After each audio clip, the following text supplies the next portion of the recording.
The sixth generation of consoles was legendary. Games are already going. The sixth generation of consoles was legendary. Games are already going into the third dimension during the PS1 and 64 era, but it's here where it was perfected, and that new opportunity of this pretty powerful hardware resulted in some of the most memorable gaming experiences of all time. A lot of my generation had their first gaming experiences here. There is a reason why I have a retrospective series focusing on the PlayStation 2. And yes, there is a second episode coming out. But in the meantime, I want to focus on the one console that didn't get the most love, and I, a 19-year-old, want to rationalize why 22 years later, the Dreamcast should have gotten more love. But first, let's focus on why it fucking failed. History lesson! Released on November 27th, 1998, the Sega Dreamcast had a weak-ass launch lineup in Japan, touting only 4 games. July, Virtua Fighter 3, Pen Tri... and Godzilla Generations. Regardless of how much you may like these games, any console needs a system seller, whether it's bundled with the console or it just needs a strong first-party title that people feel the need to be the first ones to jump on buying the system to play this game. And nobody wants fucking Godzilla Generations. The fact that there was absolutely no Sega mascot representation for this console for almost 4 months until the release of Puyo Puyo shows to me that Sega Japan had little to no idea how to functionally market this new system. Like, just delay it until Sonic comes out. Did you fucking think of that? At least when the Dreamcast launched in the US on September 9th, 1999, which... pretty fucking snazzy date if you ask me. There were about 19 launch titles complete with big names such as Soul Calibur, Mortal Kombat, and our main boy, Sonic. But even Sega of America had some slip-ups when it came to marketing, to say the least. I mean, look at this. What the fuck about this says that I can go see Big the Cat fishing? I'll wait. I'll listen. I will await your fucking answer. While these may seem like small mistakes in the long run, misconceptions when it comes to marketing can result in big dips in revenue due to not having the consumer on the company's side. Remember when everybody thought the Wii U was an add-on for the Wii for about 5 seconds? Or when the PlayStation 3 launched at $600? Hell, even Sega's similar mistake with the Saturn's marketing. In any other situation, marketing mistakes like these can be fixed over time. The PlayStation 3 did it, the 3DS did it, and the Xbox One did it. But, unluckily for Sega and all other competitors, a little tiny independent console will come out called the motherfucking PlayStation 2. It was one of the cheapest way to play DVDs, and it was backwards compatible with basically the entirety of the PlayStation 1's library. It was the shit! I had 3 PlayStation 2s in my lifespan because the disc reader kept dying, but it was worth it. I come from a PlayStation family. I am a PS boy. Also, look at this lineup. 29 games. 29 games available at launch. Most of these I've never played or even heard of, honestly, but the point is, variety. Sony didn't have one big name mascot to plaster on their adverts besides Crash Bandicoot in the previous generation, which actually became a multi-platform character during the 6th generation. So, where they lacked a big name mascot at launch, they overpowered the competition by launching with a multitude of options. Sure, the Dreamcast was graphically superior. Its visuals were more crisp, while the PS2 was blurry and dark. But so was the Xbox, which was famous for being a mini PC. The Dreamcast was even $100 cheaper than Sony's consoles, coming in at only $199, just like the GameCube.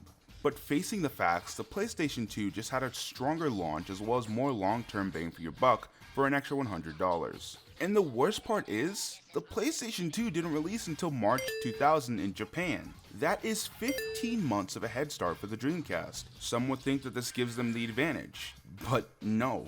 According to Sega, everybody was just waiting for the PlayStation 2 and refused to buy a Dreamcast. Which makes sense, especially after selling you on all the PS2's features. And so, we all know how this story ends. The PS2 overpowered the competition to the point where it became the most successful game console of all time. And Sega announced in March 2000 that they had lost over 42 billion yen, which comes out to about $404 million. This was their 3rd consecutive annual loss.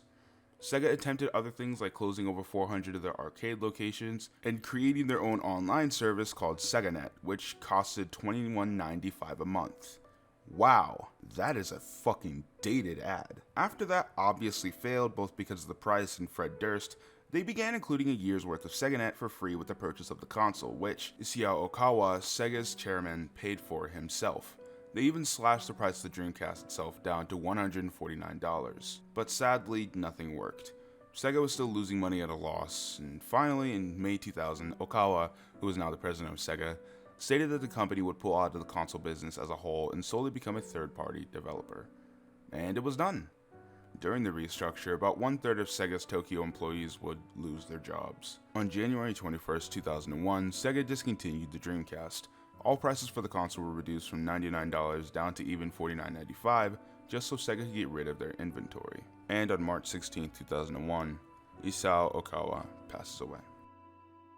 The story eventually gets happier. Sure, Sega's mascots go through a dark phase in the 2000s, but installments in old franchises such as Sonic and newer classes like Yakuza and Super Monkey Ball alike show that, one way or another, Sega is here to stay.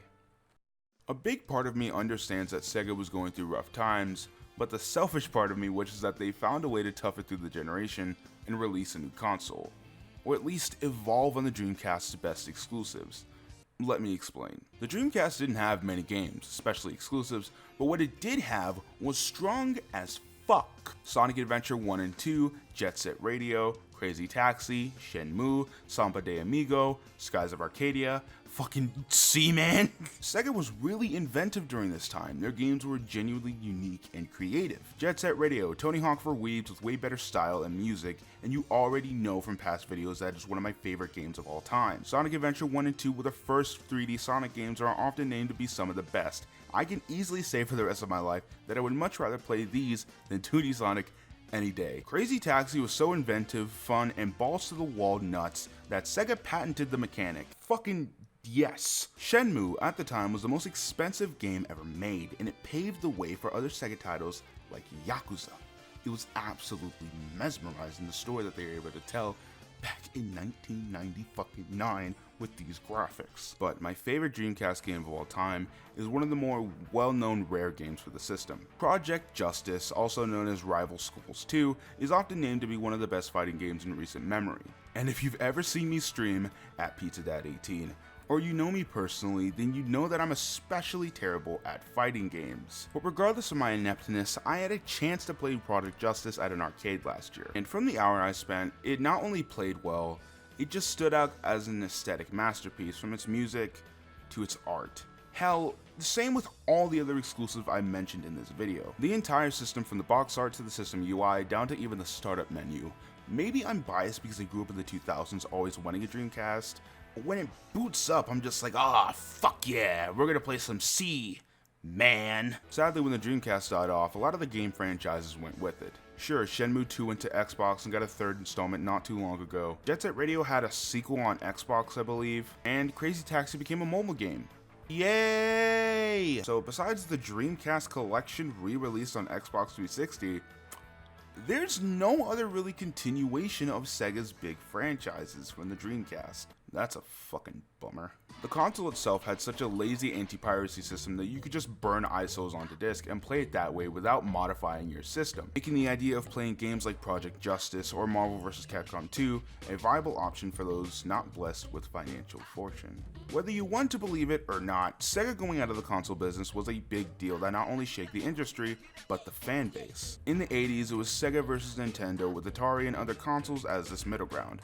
But slowly they dropped like flies, with new blood taking their place. I remember when the rumor of Sega working on a new console with Google of all people went around. The internet went fucking nuts. Everybody was losing their shit. Yes please, we're getting the boys Dreamcast 2! Everybody was so happy that when we found out that Sega was working on a Genesis Mini and Google was releasing Stadia, we all collectively went to jump off a fucking bridge. Look, at the end of the day, the reason why everybody is still talking about wanting a Dreamcast 2 all these years later is the same reason why people ask for sequels to failed movies. Nobody likes leaving things off on a sour note. As much as we joke about all the Genesis add-ons and Sonic, and even me with the Fred Durst SegaNet ad, which still terrifies me that exists. Nobody wanted them to leave. Nobody wanted people to lose their jobs. Nobody wanted the company to lose money and to basically be driven into a corner by lack of consumer demand.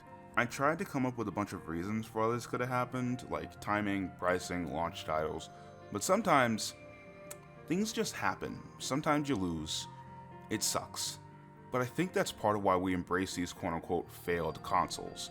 Nobody realized why they were great during their lifespan, and so it's up to us to pick up the pieces. So if you have a Dreamcast, go boot it up.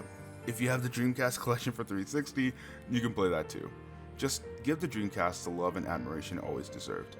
Have a good night, everyone. I'm gonna go eat some fucking Golden Crisp.